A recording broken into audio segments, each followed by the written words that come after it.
have been working in procurement for the last 16 years, and during this time I have received many pitches from suppliers across many different business sectors and industries. Last year, if I take last year for an example, I met almost 40 new suppliers. The pitches last year were mainly in the freight category, so I met a lot of road freight suppliers, ocean freight suppliers, and couriers. In previous years and previous roles, I have also been present at pitches in other industry sectors such as packaging, engineering, marketing, IT, warehousing, media agencies, and many more. Great stuff. Thank you very much for that, Nina. Alan, how about yourself?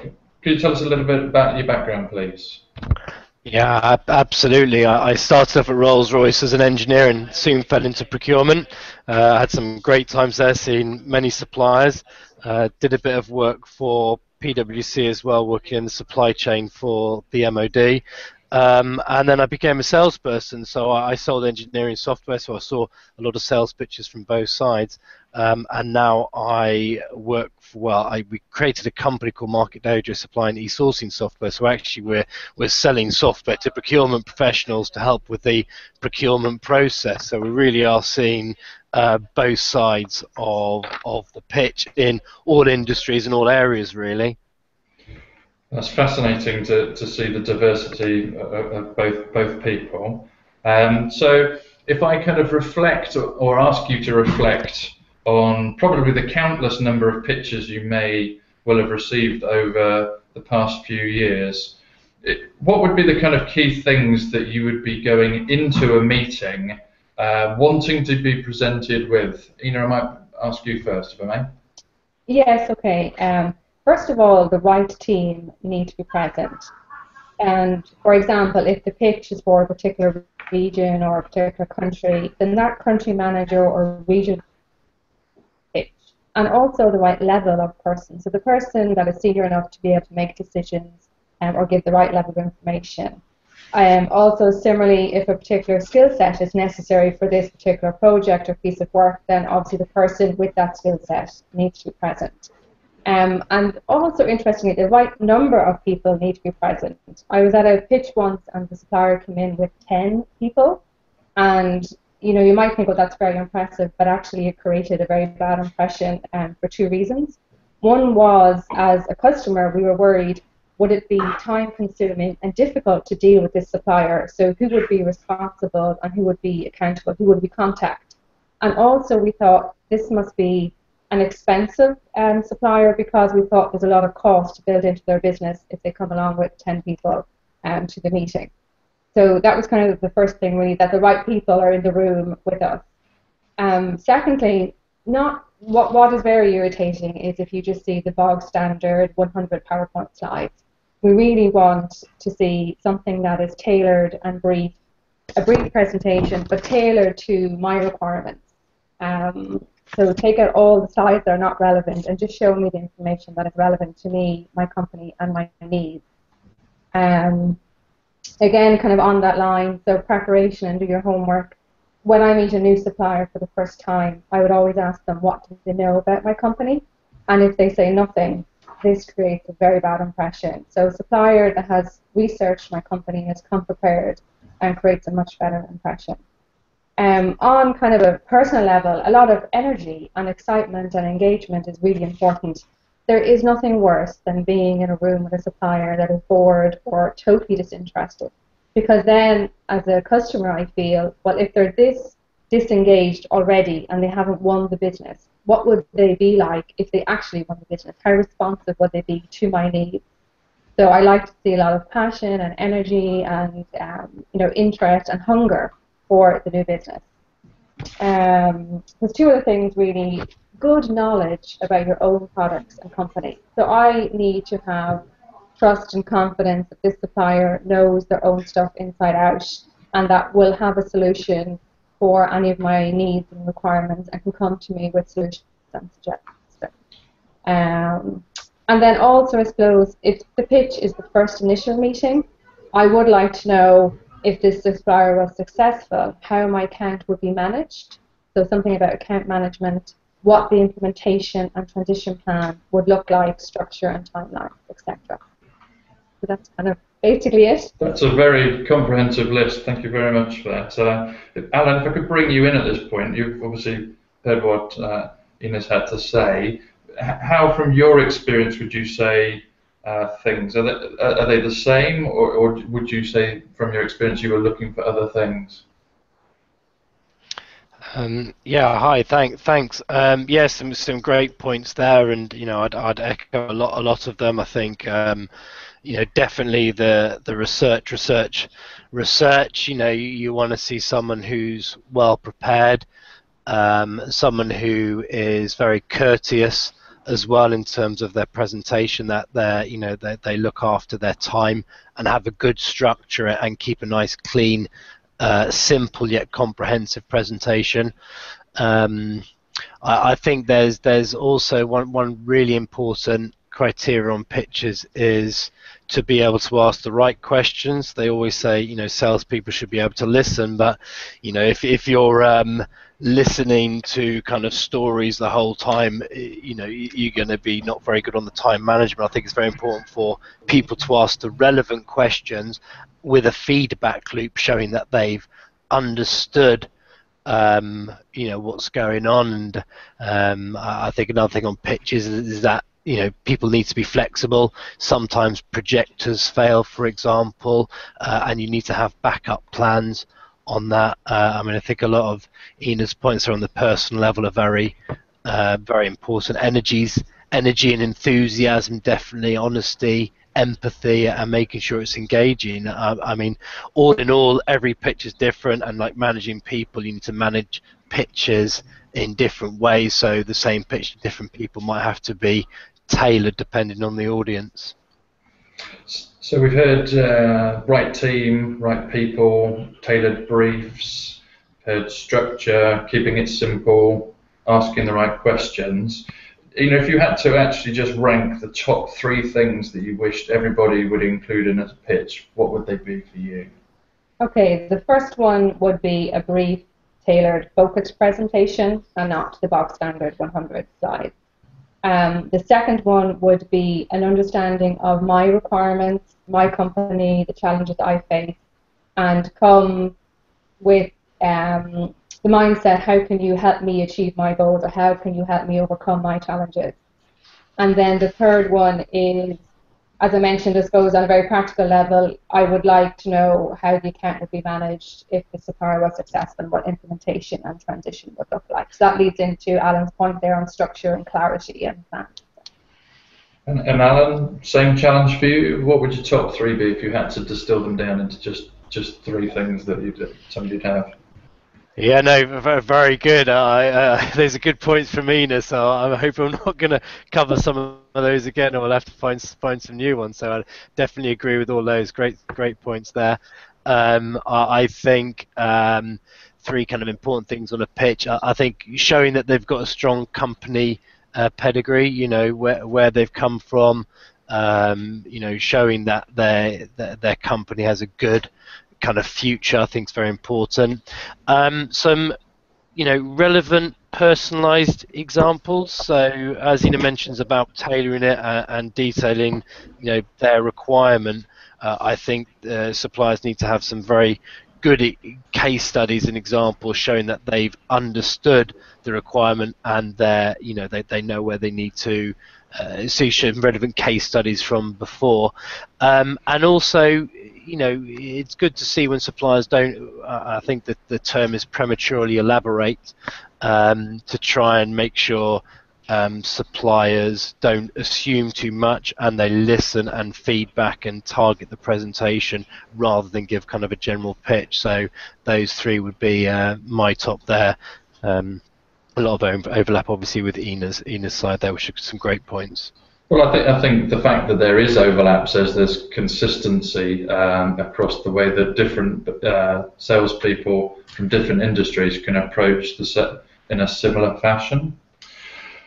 Ina, just thinking about distinctly brilliant pitches that you might have had, could you share maybe an anecdote of something that was really memorable, that stuck in your mind a sales pitch that you just thought, well, you know what, you really nailed that, well done?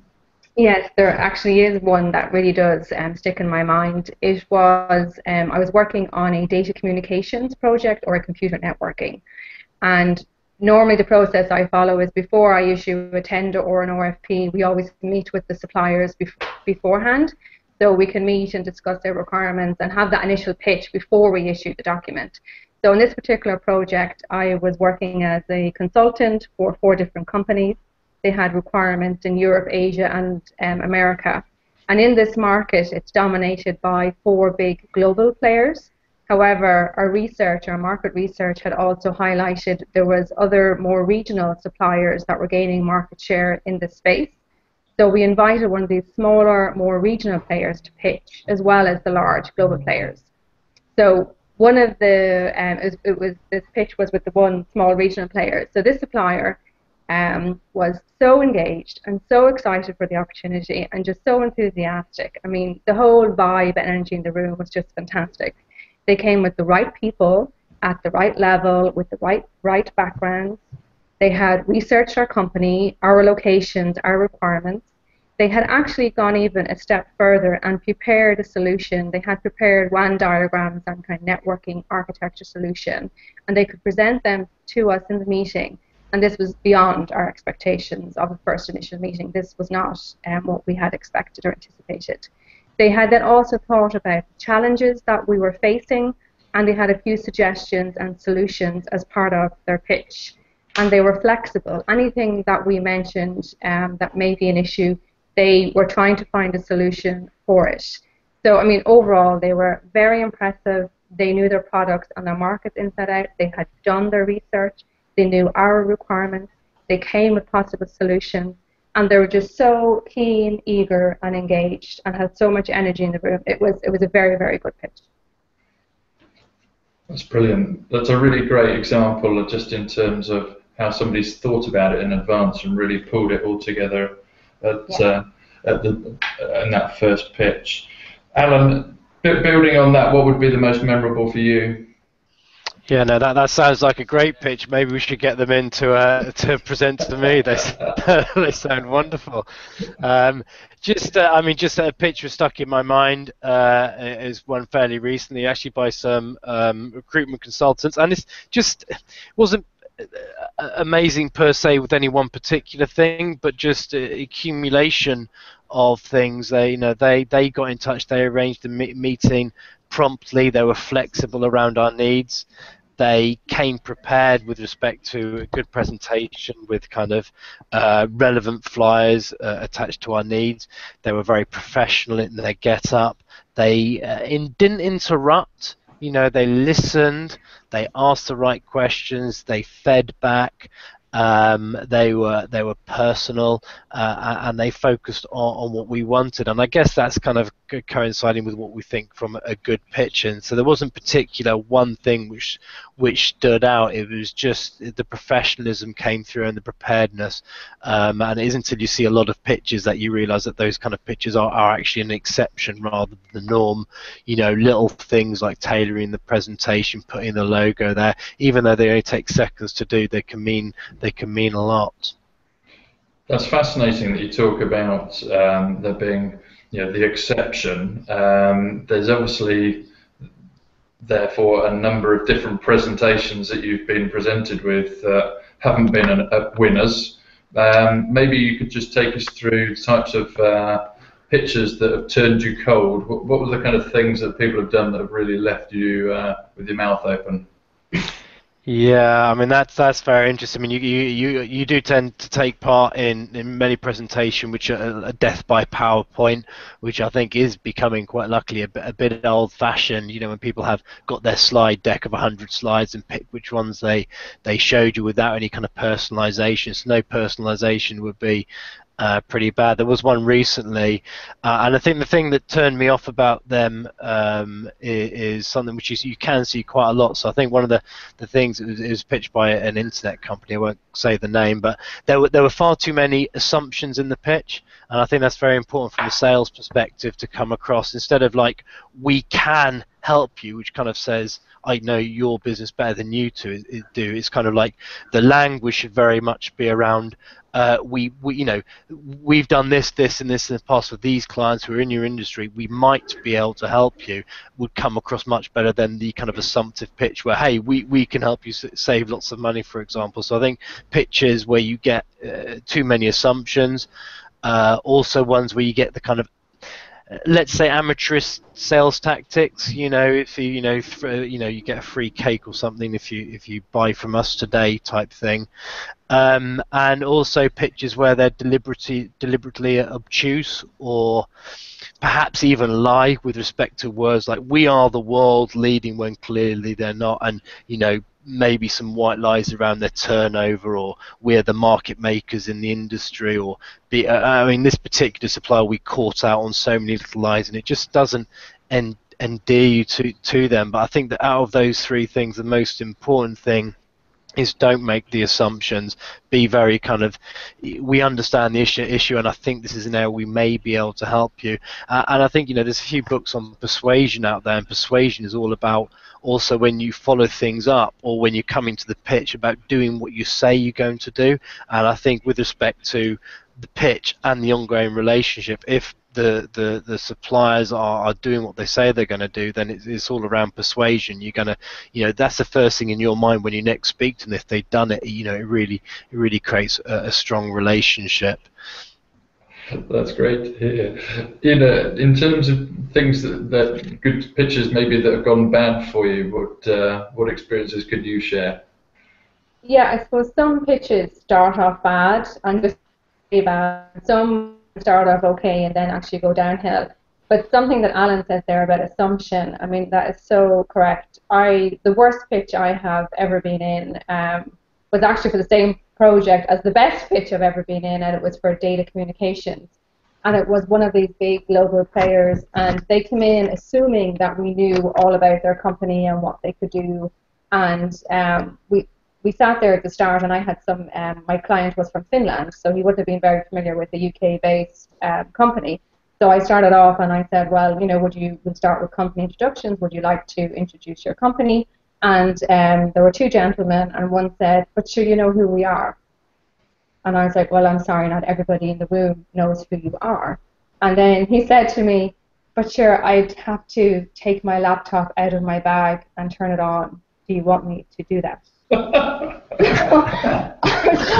For a salesperson, yeah, I would like you to open your bag and please turn on your laptop to show us something about your company. It was just so unbelievable, And it got worse. It just got worse. And the last thing that the other gentleman said at the very end of the pitch was, well, actually, I'm here as judge and jury. I only handle very large multinational accounts, and I don't know if this is worth my time. So that was the worst pitch. Arrogance and assumption. That's incredible. Thank you. Oh, thanks for sharing that story. That's fantastic. JP, just we've got a few questions that have come in to Ina and to Alan. I wondered if you could just take us through a couple of the questions that we've had there. No problem. Well, firstly, I'd just like to say that I'm pleased within my own team we don't have the sales prevention officers that came and gave you that pitch. So, but in terms of when you are being presented to, do you like the pitch? Do you like to have the pitch or the sales positioning given to you and ask questions at the end, or do you like to have the questions asked or answered throughout the presentation? So, I guess is it more formal or informal in terms of your preference to the presentation? Well, I go first. I think it's nice if it's interactive, and if you can ask questions in between. Like sometimes you might forget at the end if you're waiting till the end. So I do think it's should be more like a conversation and more interactive. But again, that's probably a personal style. My preference would be throughout. Yeah, no, I'd agree with that as well. I think it's nice to have that interaction. I mean, as long as you're not on kind of very tight time constraints, which can some kind of change the format where you just need to be a bit more kind of efficient. It is nice to have that interactivity, and also an understanding from their side that when the questions come up, to try not to kind of to go outside the kind of topic and answer succinctly and then move on. Okay, and you talked about the timing there. One of the questions that we've also had is in terms of time. In your eyes, if somebody's coming to pitch for new business with you, what's the kind of optimum period of time that you would want to spend on that particular meeting? Okay, I'll go first again, Alan. But I'm quite ruthless when we do. So as a consultant, when we start a new category with the customer, we meet maybe 10 or 12 suppliers. We call it a supplier pre-briefing event, and we will give each supplier 1.5 hours. So it takes us about 2.5 days to see all of the suppliers that we're interested in. And we send out an agenda for that 1.5 hours. We give the supplier 15 minutes to present their company. And we do that on purpose because we want a brief, focused, tailored presentation for our company and for our needs. So we're a bit ruthless. Now we will leave time for discussion afterwards. So yeah, it's 1.5 hours in total and 15 minutes on the basic company presentation. Okay, thank you for that. And Alan, if I can ask you, during that process, if you had somebody coming in to pitch to you, and I guess this is a question for myself really, but how much of that 1.5 hours, let's say, would you expect the supplier to be talking and you to be talking? What kind of percentage would you have on either side? That's a great question, actually. I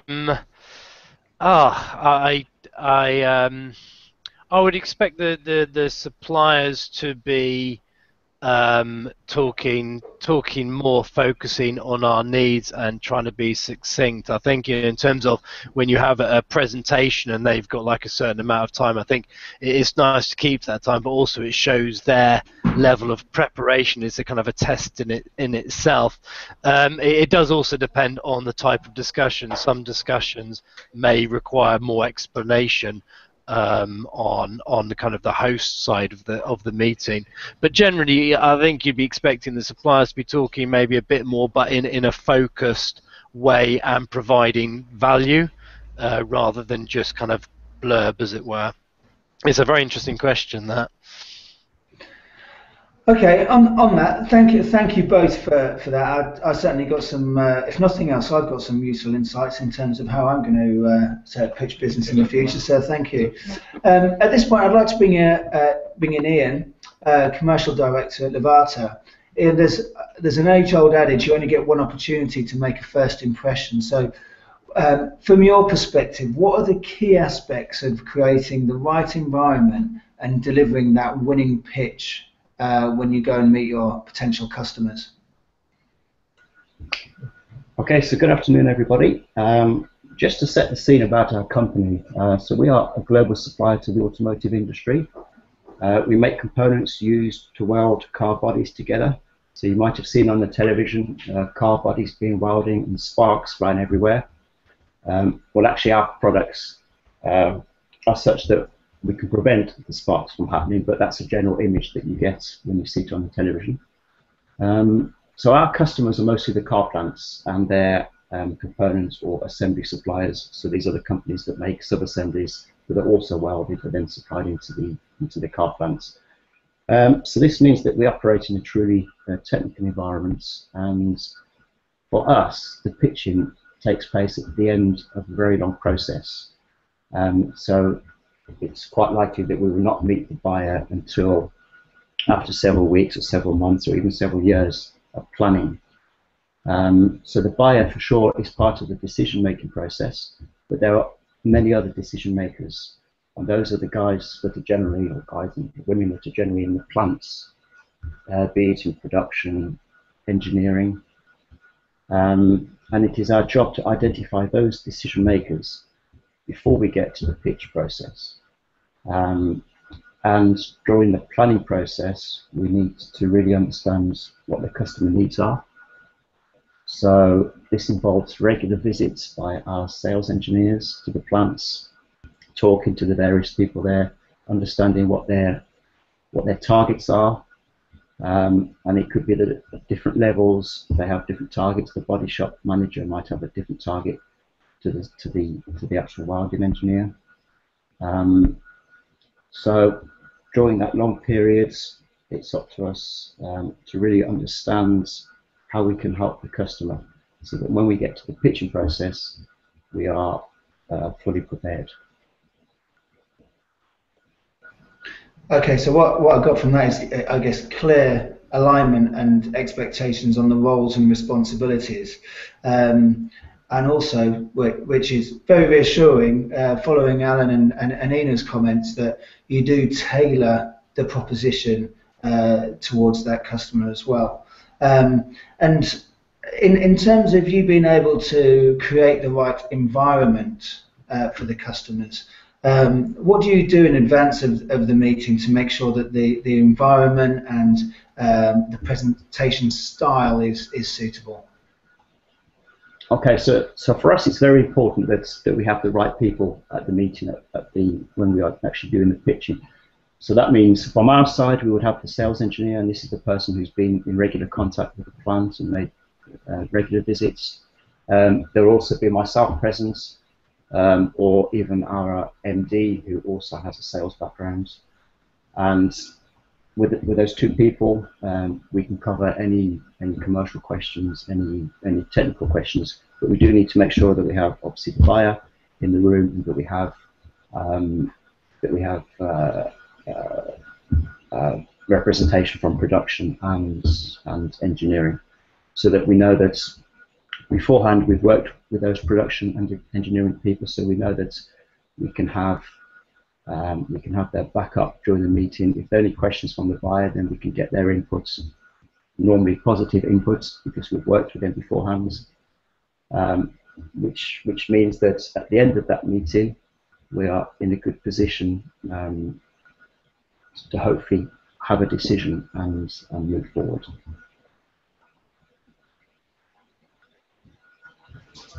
Wonderful. So I guess what I'm taking out of that, and again very reassuring, that you do the planning is one of the most important elements to understand the customer requirements and understand the people who are going to be in the room. So I guess with that, you've got tailored presentations, clear roles and responsibilities. It makes it more fit for purpose. So I guess, have you got any examples of when your team have worked together, and the best examples of how it's really delivered results and a customer collaboration, if you like? Yeah. Yes, there are a few examples. I think probably one of the best examples is actually our Volvo car company. It took a long time to work with this company. They are very cautious about changing supplier, and it took a lot of visits to see the customer, a lot of convincing. But once we managed to do that, when we finally got to the pitching process, we found ourselves with probably 10 people in the room. We weren't expecting that many people, but they all turned up, and there were many tricky questions coming our way, a lot of them technical questions. But with the two people there, myself and our technical person, we were able to answer all those questions, and we were able to demonstrate the savings that we could give them. So we went through a set format for the presentation, which involves giving an introduction to our company for those that weren't aware. Then we would outline the current situation, so we knew, for example, how many welds they were making, how many times they had to change our component, the electrode, per shift, so how many electrodes they were using per year. We knew that they had to achieve an increase in production of 10%, and to do this, they needed to be able to change the electrode just once at the end of the shift during the break, so that way they could avoid any downtime during the shift, because it takes a few minutes to change these components. So on that basis, we showed the customer that we could extend the life of our components by 3 times using one of our specific alloys, materials, and therefore this would allow them to change the the electrodes as required at the end of the shift. And then we went on to show them what this actually meant in financial terms, which is obviously what interests, in particular, the buyer.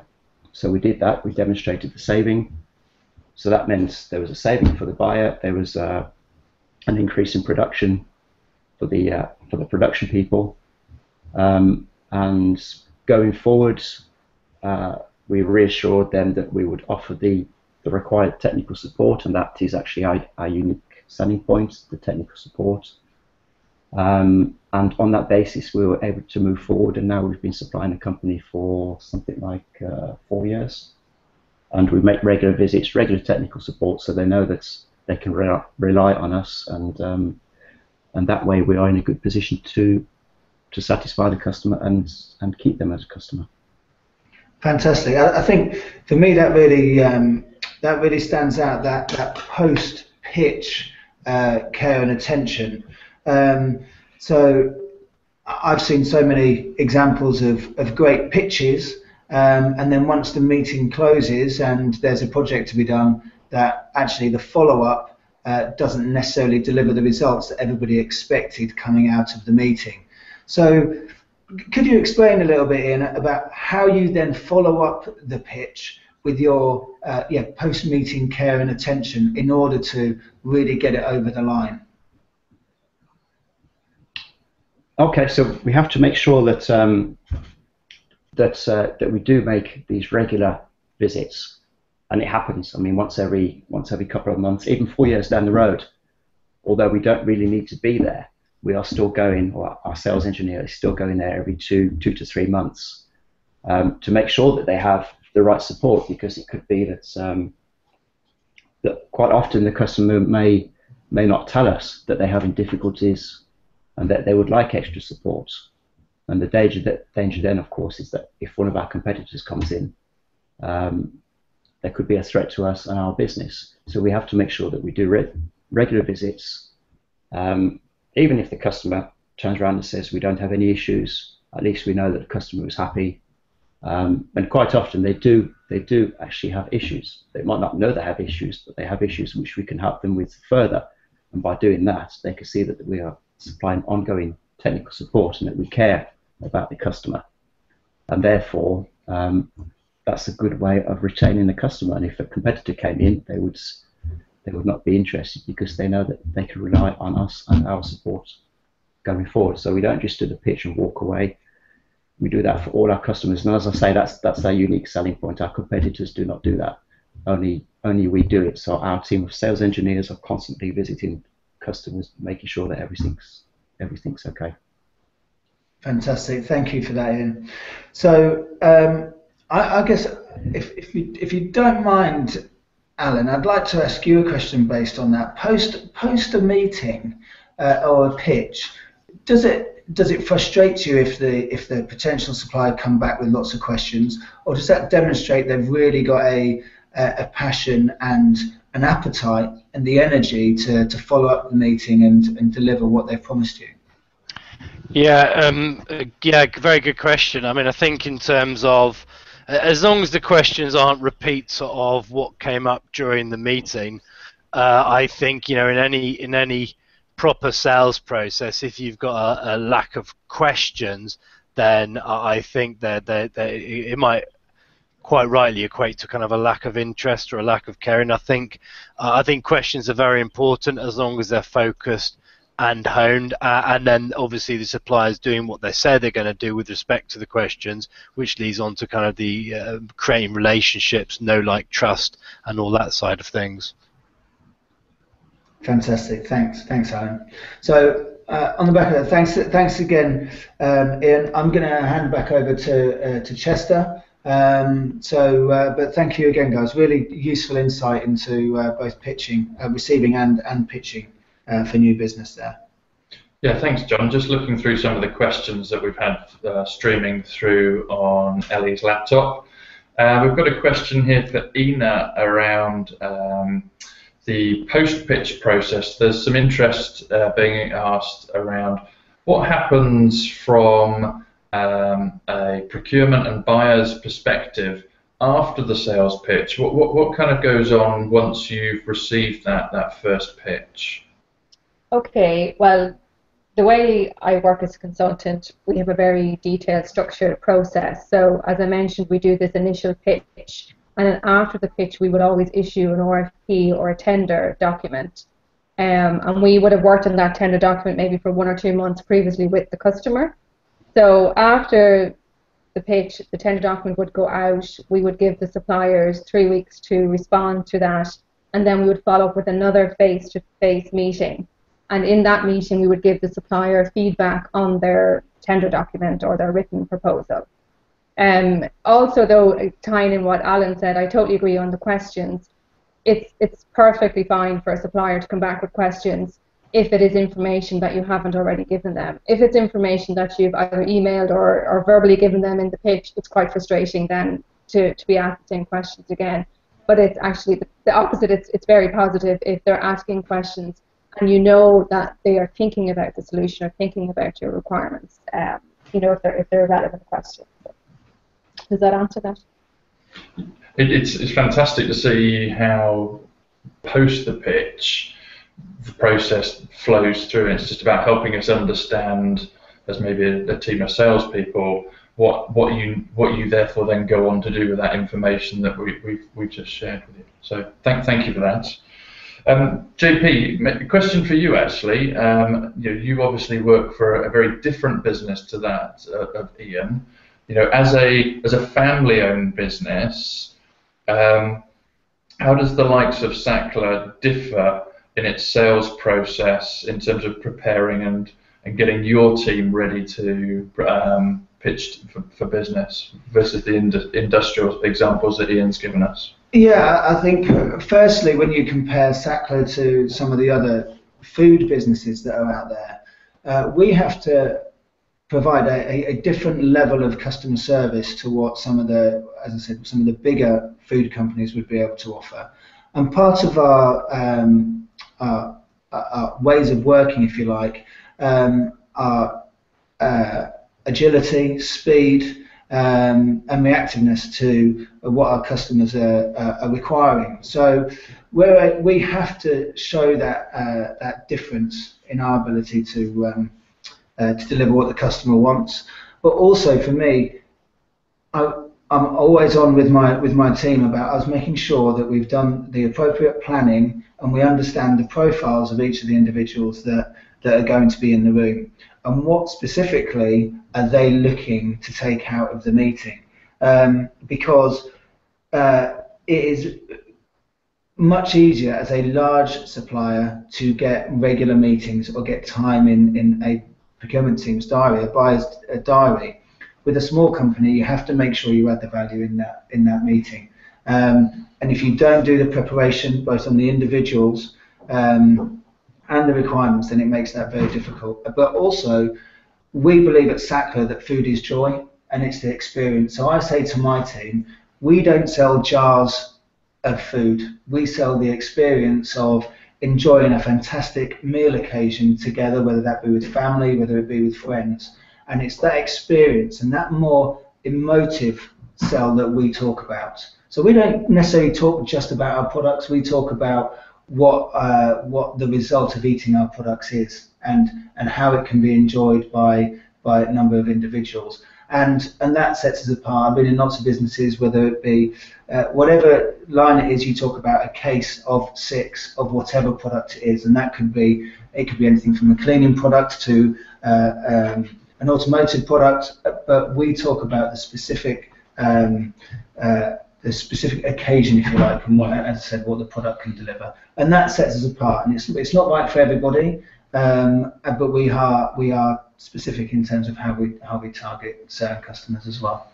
Right, if you can feel the passion coming through, and that kind of links back into what you were saying about the belief and passion in the product knowledge. Ian, I've got a question for you that's come through.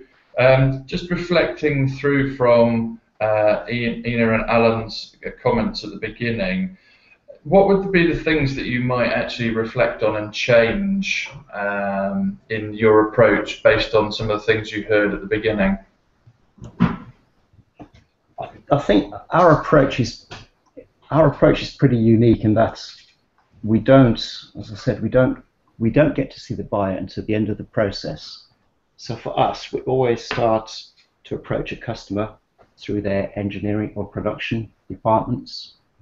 I think this is pretty unique to us, and from what I've heard from Ina and Alan, it's more they're talking more so about companies that come into for the first time to pitch to them, and we don't do that. So the way we do it actually works for us because, as I say, we spend a lot of time planning, and I've got obviously the message from Ina and Alan is the emphasis on being well prepared, and that's what we do.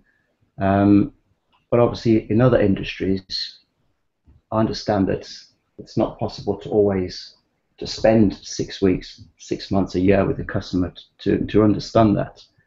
So in many ways, the format that we have, it works. But I'll take on board Ina and Alan's points, but probably more so for other businesses.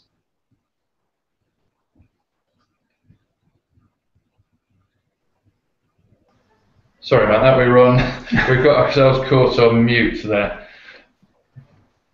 Yeah. Sorry, so we've got a question that's come in. Maybe I can ask John if you could answer this one. So the question says, how would you change your pitch if you knew that the person who were pitching were very experienced or is adverse to moving the business or working with new suppliers? Again, I think this comes down to the preparation behind the meetings. If you understand that the buyer is inexperienced and is adverse to moving the business, you have to first of all ask specific questions as to why they would be averse to moving the business. You have to understand the customer. You have to recognize what the concerns may be and dig a little bit deeper, because there could be many reasons. There could be commercial reasons they don't want to move it. It could be security of supply. It could be the fact that the buyer doesn't want to necessarily take what they would see as risks. So the key thing for me, and we talked about asking questions in these pitches, is to ask the right questions and to dig a little bit deeper below the surface, because within that, as I said, there's many different reasons, and if you understand those, then you can overcome the barriers. If they're inexperienced, it's also a positioning, and I think Alan mentioned it earlier. It is about we might be able to help them. It's not about us, and this will give them a benefit of X, but it is how we can help them to prove themselves and to make them look good within their business. But I guess what I'd also like to do is throw it over to Alan, because I would imagine Alan could probably add a few elements to this. Yeah, it's very interesting. I mean, we in terms of our business at the moment, supplying software to procurement people as well, we see actually probably in terms of kind of reverse auctions, 60% of the time the business, not necessarily with ourselves, but generally the stat is 60% of the time the business sticks with the incumbents, which is not great. And I think there's two elements to that. You need to look at the buyer side first of all. Is that, you know, if the buyer's bringing someone in to pitch, then there's got to be an appetite from their side in terms of some kind of integrity that they can move the business, and any supplier they involve in the process they're happy to engage with. Otherwise it's just a kind of a price beating me up exercise, as it were. So I think that's crucial. On the supplier side, I think they need to be prepared and understand the barriers to change and understand the cost to change as well. So during auctions, for example, where suppliers are bidding, then if they know the incumbents there, there are various techniques during the negotiation process to kind of avoid bid shadowing and things like that, but also a recognition that, you know, if they want to move the business, there's got to be an incentive to the buyer, because the buyer perhaps might be sticking their neck out. There's a lot of resistance to change. So I think some of the points you mentioned there are very important as well. Thank you very much, Alan. Alan, in terms of a question to you that I've been mulling over in my head, how is technology helping or hindering the kind of buying and selling process? So that's a great question for Michael. I love these type of questions. Yeah, it's interesting. I mean, I think there's two elements to look at with respect to e-sourcing, for example. There's the kind of eRFQ element, which is collecting the information and pricing from suppliers, and then there's negotiation element. I think, you know, in terms of the first element, you know, pitches can kind of coincide with that, and scoring of pitches via electronic means. And essentially on that side of things, the electronic procurement isn't meant to replace anything, but it's meant to make things more efficient. I think when salespeople go into organizations, they expect to use a CRM system, albeit even mandated, but procurement people generally don't use a lot of e-sourcing systems. So, you know, there's a lot of data lost, and there's issues when people go away on holiday, etc. So I think, first of all, electronic systems help make these processes more efficient, more organized, and capture the information. And it doesn't mean you can't have that human interaction via kind of presentations and pitches and scoring electronically. However, on the kind of negotiation side of things, then the electronic system side can make the negotiation very quick, such as if you used a reverse auction. It doesn't mean it's the only way, and also even if you run a reverse auction, it doesn't mean you can't get the top 3 people in from that and discuss the other fluffy stuff, or discuss the other SLA conditions, for example, have a further negotiation around combining lots, for example. So there's a number of ways that it can help, and I think it's certainly a way forward, because using email, for example, which a lot of people do today, can give complications. I think it's time to move away from that. However, in terms of negotiation, I think you need to use a bit of common sense, whether it's going to be face-to-face or an auction or not, as it were. Can I just add there, I actually totally agree with that. I use all e-sourcing tools for the RFP or the tender element, but we still keep the human side to it. So we meet the suppliers first, this initial pitch, the supplier pre-briefing we do, then we issue an e-RFP or an RFX or whatever we need to, and then after, when we look at the results, we meet the suppliers again. So I think Alan is spot on there. The technology, I see it as only positive. It makes the process more efficient. If you are doing an RFP to 12 suppliers, simply having a system that collates them all for you and can score, I mean, time-wise, it's just such a much more efficient way of working, and everything is tracked and traced and logged and everything. But keeping the human element is also very important. Okay, thank you, Ina. We've got another question that's come in regarding referencing relevant and real information in the pitching process. How key for you is that within the pitching process? I guess I'll ask you that, Ina, if that's okay. Yeah, we would, if it's a new supplier that we haven't dealt with before, we would always ask for references. So we would like to see a similar sized customer or a customer that has the same geographic footprint. And it's just to give us confidence that we would, feel that the supplier could actually deliver our requirements and fulfill our needs. Oh, sounds like we had a bit of a glitch there. Thanks very much for that, Ina. Alan, final question coming in for you. Aside from the commercial aspects of the pitch and the quality of the presented product, could you outline the behaviours that have the greatest impact on a swift establishment of a positive interpersonal relationship? Is that for me again, or Alan? Either, actually, yeah, feel free. Alan, you go ahead. Oh, okay. I mean, are we talking about kind of the personal side? What kind of makes people feel warm to each other? Is that kind of where the question? Personal pieces, yeah. How do you create? What are the things that create the greatest impact for interpersonal relationship? Yeah, I mean, I think one of the things that Ina mentioned earlier was very relevant with respect to being engaging and enthusiasm.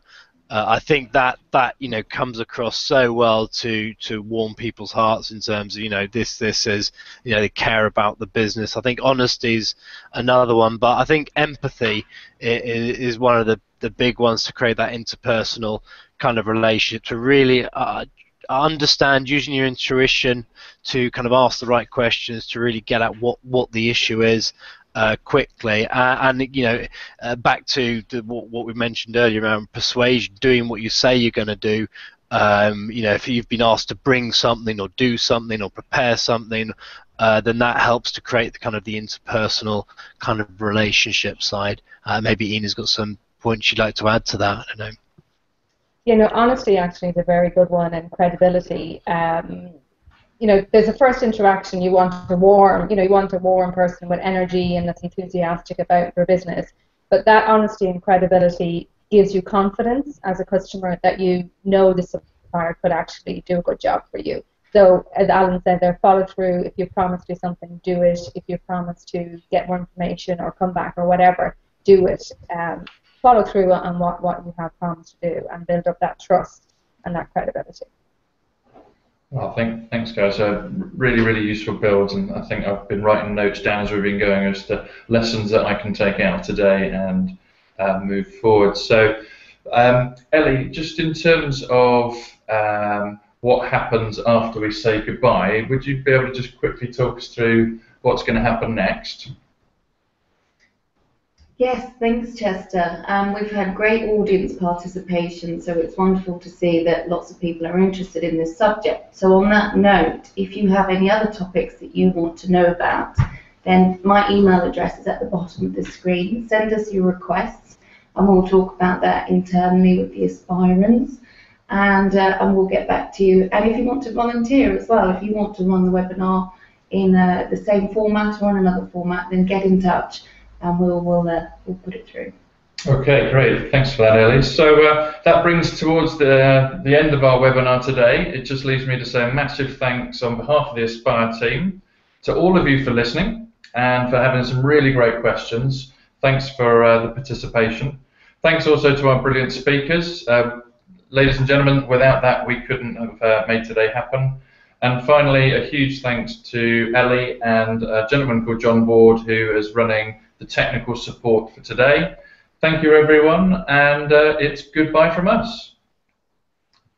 Thank you, everybody. Goodbye. Goodbye.